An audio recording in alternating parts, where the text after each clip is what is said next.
Seorang anak korban gempa Aceh Tengah harus kehilangan kakinya.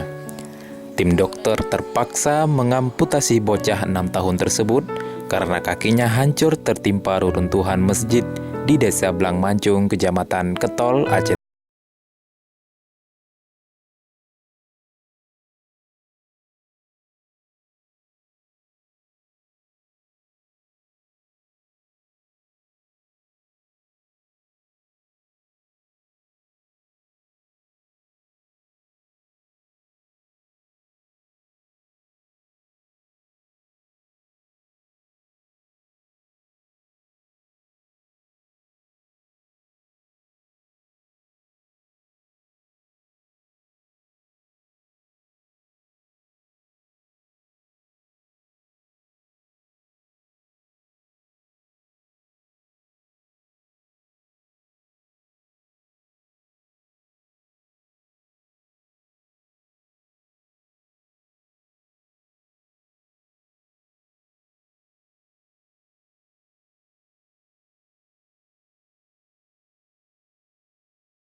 Hasil selamat, namun ia harus kehilangan kaki kirinya karena diamputasi.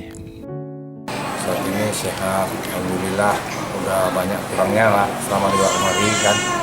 Itu ya kondisinya bagus kan, cuma dibuatkan ini dulu lah.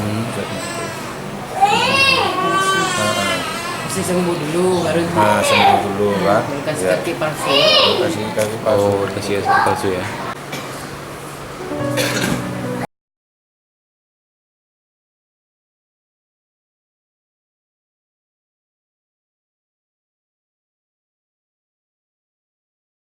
Dan mencoba untuk tersenyum. Kalau udah dicuci.